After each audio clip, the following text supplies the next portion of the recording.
Hola.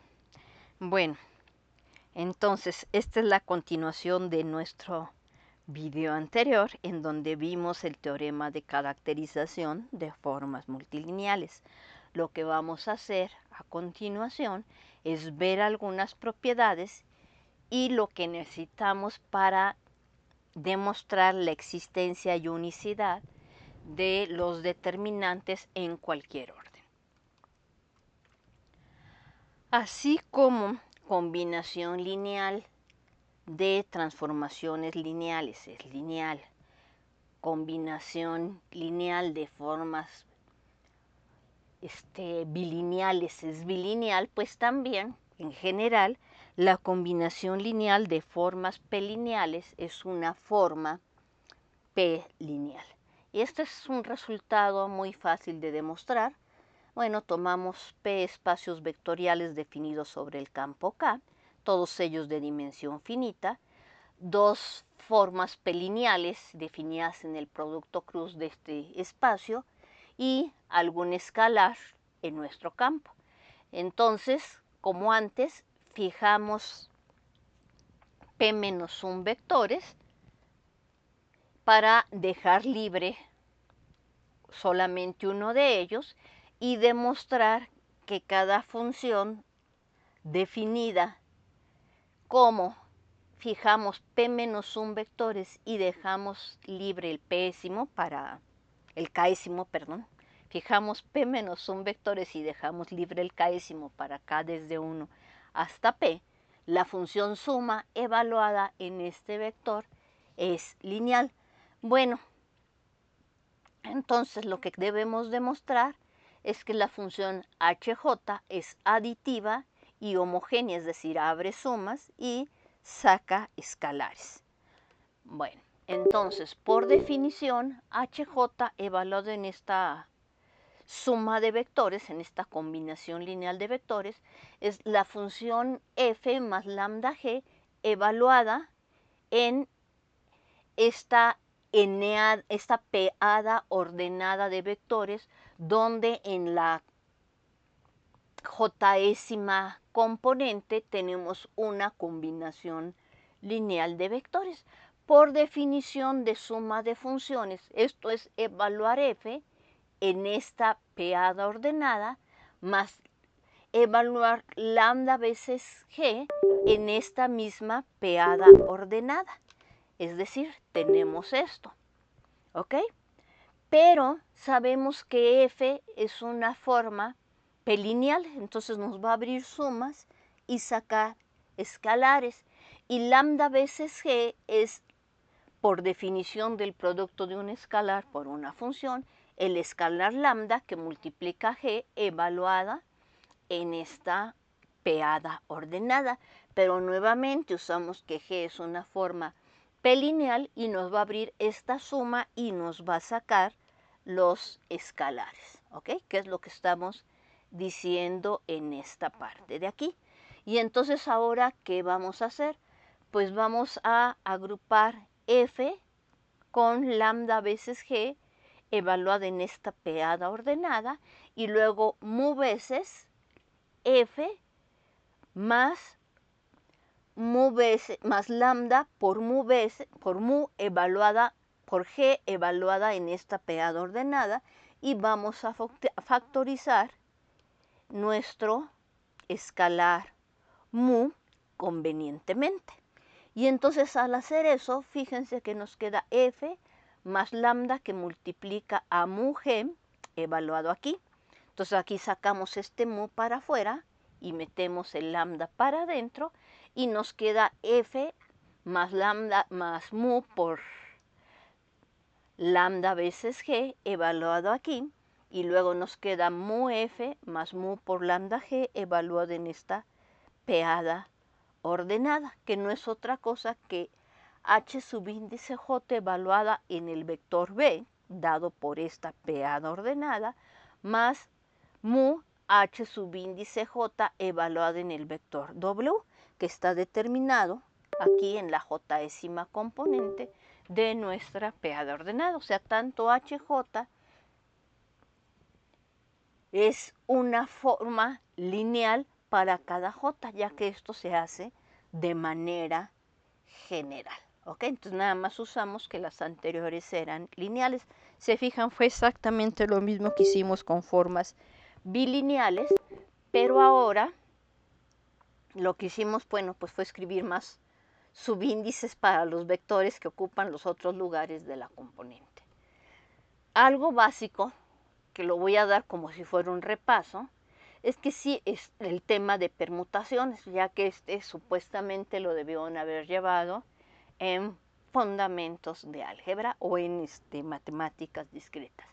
Si tienen un conjunto no vacío, una permutación en el conjunto simplemente es una función biyectiva del conjunto X en sí mismo. El conjunto de todas las permutaciones definidas sobre X se suele denotar con la letra S subíndice X o bien sigma subíndice X. Cuando el conjunto X es finito, pues se suele poner sigma subíndice N para indicar que solamente estamos tomando los valores desde 1 hasta N en lugar de S subíndice X. Entonces, una permutación es simplemente una función biyectiva de un conjunto en sí mismo. Bueno, ¿cuántas permutaciones hay? ¿Cuántas funciones biyectivas pueden definir ustedes en un conjunto? Si el conjunto es infinito, hay una infinidad. Si el conjunto es finito, hay exactamente n factorial elementos. Entonces veamos un ejemplo. Vamos a ver qué pasa en n igual a 2, n igual a 3 y luego lo describimos en el caso general. Entonces, supongan ustedes que nuestro conjunto X solamente tiene un elemento, pues solamente hay una función que pueden dar del conjunto en sí mismo, que es la función que manda 1 en 1. ¿Sí? Entonces, en este caso, el número de elementos que tiene el conjunto S1 es 1. Entonces, aquí sería X1. ¿Qué pasa si nuestro conjunto tiene dos elementos? Llamémoslos 1, 2. Entonces, pueden definir las siguientes funciones, f subíndice 1, del conjunto X en el conjunto X. Entonces, ustedes pueden decir que el elemento 1 va a dar o bien en elemento 1 o bien que el elemento 1 va a dar en el elemento 2. Si ustedes ya decidieron que el elemento 1 va a dar en el elemento 1, pues al elemento 2 no le queda otro remedio que ir a dar en el elemento 2, porque están pidiendo que la función sea biyectiva de este conjunto que solo tiene dos elementos en sí mismo. Por otra parte, si dijeron ustedes que la función mandaba el 1 en el 2, pues posteriormente el 2 solamente le queda una posibilidad, ir al 1.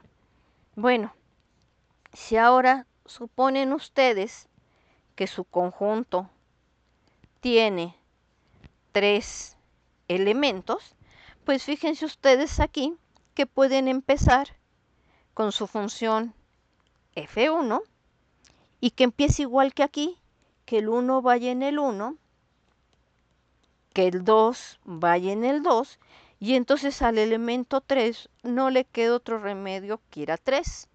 O pueden ustedes suponer que el elemento 1 fue a dar al elemento 2, que el elemento 2, perdón, aquí es f subíndice 2, que el elemento 2 va a dar al elemento 1 y finalmente que el elemento 3 queda fijo, pero pueden hacer más. Ustedes ahora pueden suponer que el elemento 1, entonces esta sería la función 2, ahora ustedes pueden suponer en este caso que algo que no teníamos antes, vamos a tener una tercera función, que el elemento 1 ya no vaya ni al 1 ni al 2, sino que vaya al 3. Entonces, si ustedes hacen esta opción, el elemento 2 tiene dos opciones, quedarse en 2 o bien irse al 3. Entonces esta sería no una tercera función, sino sería una cuarta opción. El 2 va a dar en el 3. O pueden suponer ustedes que y entonces si ustedes eligieron esto, pues al elemento 3 no le quedó otro remedio que ir al dar al 1. Si ustedes eligieron que el 1 fuera al 3, con la función, en este caso sería la cuarta función,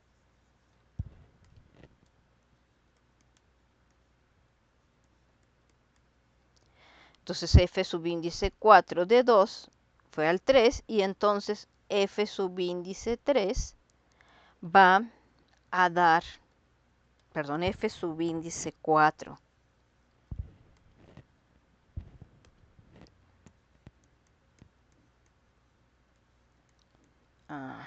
3, 2, 1, 3, aquí, entonces aquí este puede ir a dar al 1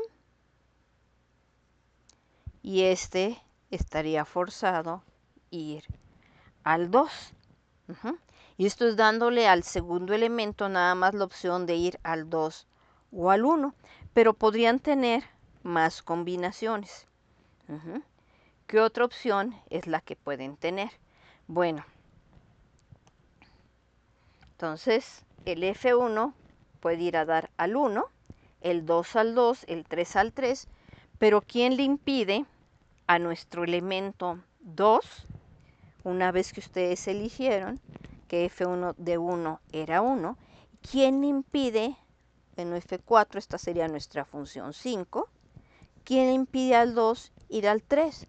Simplemente es una elección. Y entonces el elemento 3 quedaría forzado a ir al 2. Y ahora, ¿qué estaría pasando? F subíndice 6, el 1 va a dar al 2, pero nadie le impide al 2 quedarse en 1. El 2 puede ir a dar al 3. Y de igual manera, f subíndice 6 de 3 iría a dar al 1. 1, 2, 3, 4, 5, 6. Entonces, ¿qué pasó? Si el 1 quedaba fijo e iba a dar al 1, el 2 puede ir a dar al 2 o bien puede ir a dar al 3. Nos está dando dos opciones. Si el 1 va a dar al número 2, el 2 puede ir a dar al 1 o el 1 puede ir a dar al 3.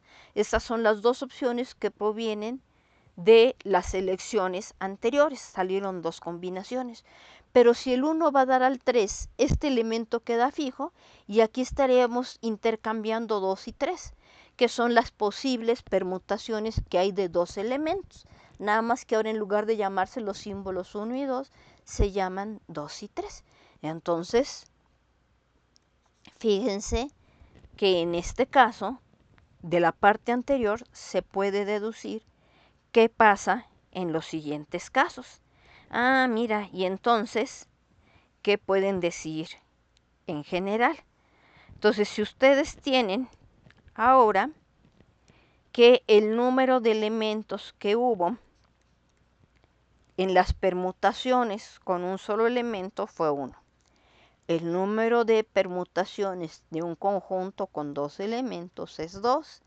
El número de permutaciones que hay en un conjunto con tres elementos es 6. 6 por cierto es 3 factorial. 2 por cierto es 2 factorial. 1 por cierto es 1 factorial. Por cierto, ese del vacío, el vacío es pues no estaríamos asociando nada a nada porque no hay elementos dentro del conjunto vacío. Pero ¿qué pasa si queremos hacerlo ahora para ese 4 sin describir todos los elementos?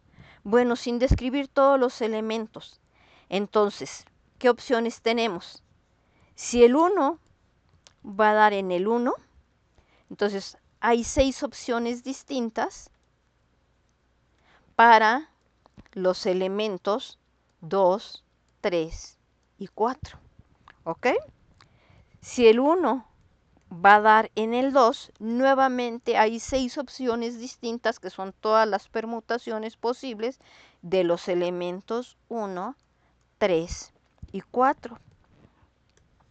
Si el 1 va a dar al número 3, nuevamente hay 6 opciones distintas para los elementos 1, 2, 4. Y si el 1 si quiere ir al elemento 4, nuevamente hay 6 opciones distintas para los elementos 1, 2, 3, que es a donde irían a dar. A ver, aquí serían 2, 3, 4. Entonces, los otros elementos, que son el 2, 3, 4, podrían ir a dar al 1, 3, 4, al 1, 2, 4 o al 1, 2, 3. ¿Sí? Entonces, aquí es a dónde van a dar los elementos 2, 3, 4. Entonces, hay 6 opciones aquí, 6 opciones de que el 2, 3, 4 vayan a dar al 1, 3, 4, 6 opciones para que el 2, 3, 4 vaya a 1, a 2 o a 4 y 6 opciones para que el 2, 3, 4 vaya a dar al 1, 2, 3. ¿Ok? Simplemente ven a qué elemento se corresponde uno. Entonces en total tienen 4 por el número de opciones que tenían anteriormente. Les da 24, que por cierto es 4 factorial. Si hacemos esto por inducción, entonces supongan que el número de permutaciones, S, de un conjunto S con n elementos es n factorial. Entonces, ¿qué sucede? Ahora a este conjunto, aquí estamos suponiendo que X consta de n elementos, a subíndice 1 hasta subíndice n. Entonces a este, o simplemente 1n para no. Entonces X tiene n elementos y ustedes saben que entre dos conjuntos con n elementos siempre pueden encontrar al menos una biyección. Entonces, tienen ahora X', que es este conjunto X que tiene n elementos, y agréguenle un elemento adicional, n más 1, ¿sí? Entonces esto estamos viéndolo como X unión un elemento adicional. Entonces, ¿qué tienen? Bueno, pues ustedes toman una función de X' en X', pues tienen ya de entrada todas las funciones que están en X. Y luego, eso lo obtienen fijando el enésimo más un término. Entonces ustedes pueden decir, mira, pues Fn más 1, quiero que fije al n más 1. Entonces, al hacer ustedes esto, tienen al menos las n factorial funciones que tenían antes. Pero también en lugar de que vaya al n más 1, pueden elegir que vaya al n. Entonces de aquí ya tuvieron n factorial elementos. Si deciden que vaya al anterior n, y entonces el n más 1 estaría jugando uno de los papeles del anterior, haciendo corresponder 1, n con 1, bla, bla, bla, n menos 1, n más 1. Entonces, identificando el conjunto X, no quiso escribir mi pluma. Déjenme poner una pausa. Bueno, entonces, estábamos diciendo que ahora X tiene n elementos. X' se obtiene de X adjuntándole un elemento adicional que lo vamos a llamar n más 1. Entonces, ustedes quieren una función de X' en X', pues una opción es, tomen ustedes cualquier función g que vaya de X en X, y ustedes definen f de cualquier elemento k como g de k si k está en el conjunto X y bien n más 1 si k vale n más 1. Entonces aquí, al haber hecho esto, como G es cualquier función biyectiva en X, pues ya de aquí ustedes sacan que hay exactamente n factorial funciones que fijan el elemento n más 1. Si ustedes no quieren que su f, que va de x en x', mande a n más 1 en el elemento n más 1, entonces ustedes pueden decir, bueno, pues tal que n más 1, pues no se quede fijo, sino vaya al anterior. Entonces, ¿qué hacen? Pues van a tomar el conjunto 1, 2, n y lo van a identificar por medio de una correspondencia 1 a 1 con el conjunto 1, 2, n menos 1, y al elemento n lo mandan al n más 1. Entonces estos dos conjuntos los van a considerar como si fueran lo mismo, nada más que son distintos. Entonces fíjense que son dos conjuntos con exactamente n elementos, llámenlos a subíndice 1 hasta subíndice n una vez que los identifican. Hay precisamente n factorial biyecciones del conjunto X, en este otro vamos a llamarlo conjunto Y. Y se demuestra exactamente igual que como estamos haciendo anteriormente. Ah, pero si pasó eso cuando lo identificaste con n, entonces me estás diciendo que también hay n factorial opciones posibles. Ahora ya no lo identifiques con n, identifícalo con cualquier otro elemento que esté en el conjunto 1 hasta n. En cada caso vas a tener exactamente n factorial elementos. Y entonces, por lo tanto, el número de biyecciones que hay en ese n más 1 es n más 1, que son todas las opciones que tiene de ocupar el lugar n más 1 o de asociar el elemento n más 1 con sí mismo o alguno de los anteriores, por todas las biyecciones posibles en un conjunto de n elementos. Entonces esto sería el número de biyecciones posibles en un conjunto de n elementos, pero esto no es otra cosa que n más 1 por n factorial, que es n más 1 factorial. Entonces, por lo tanto, ya sabemos exactamente cuántas permutaciones hay en un conjunto con n elementos. Y ya que resulta algo engorroso estar denotando hacia las permutaciones, pues a las permutaciones se les da una notación mucho más cómoda. Entonces, bueno, aquí ya estamos diciendo cómo se determina cada permutación. Bueno, entonces si nuestro conjunto tiene en elementos, una biyección suele denotarse en esta forma. El elemento 1 va a dar un sigma 1, el 2 va a sigma 2, el j va a sigma j y el n va a sigma n, donde sigma está denotando lo que es esta biyección. Y entonces todos estos sigmas entre ellos son distintos para tener en efecto una biyección. Estamos tomando un rearreglo de los elementos 1, 2 hasta n, y ya sabemos que hay n factorial posibles arreglos de este estilo. Bueno, entonces, toda permutación pues la pueden ver simplemente como un listado de n elementos. ¿Y qué hacemos en este caso? Pues simplemente pues ponemos la lista de quién va a dar en quién. Bueno, entonces si sigma 1, sigma de 1 va a dar en I2, sigma de I2 va a dar en I3, sigma de IR va a dar en IR, y sigma de IR menos 1 va a dar en IR, y sigma de IR va a dar en I1, o sea, nada más estamos haciendo un corrimiento, pues entonces decimos que lo que estamos obteniendo es un ciclo. Entonces, por ejemplo, aquí abajo escribo, si X consta de los elementos 1, 2, 3, pues tenemos la permutación 1, 2, 3, que el 1 va a dar en el 2, el 2 va a dar en el 3 y esto va a dar en el 1. Entonces este sería un ciclo de longitud 3, pero también podemos tener ciclos de longitud 2.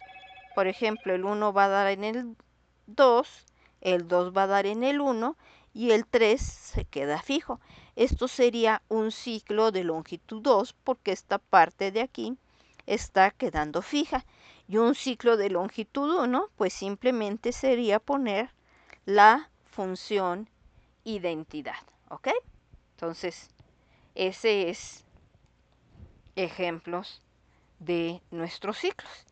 Y bueno, pues, como ya estamos diciendo entonces si llevas ese orden, pues que no hay todavía una notación más sencillita que eso, sí. Entonces aquí estamos diciendo, mira, el I1 va a dar en el 2, el I2 va a dar en el I3, el I3 va a dar en el I4 y así sucesivamente hasta que llegas al IR-1, que va a dar al IR. Y una vez que pase esto, cerramos el paréntesis y esto significa que el R va a dar en el primer elemento. Entonces aquí es unos ciclos, simplemente es la identidad. Un dos ciclo simplemente está intercambiando dos elementos. Un dos ciclo también se llama una transposición, ya que transpone dos elementos. Y siempre que ustedes tengan dos permutaciones, pues vamos a decir que son disjuntas si cada elemento que mueve una permanece fijo por la otra. ¿Ok? Entonces, por ejemplo, si nuestro conjunto tuviera 4 elementos,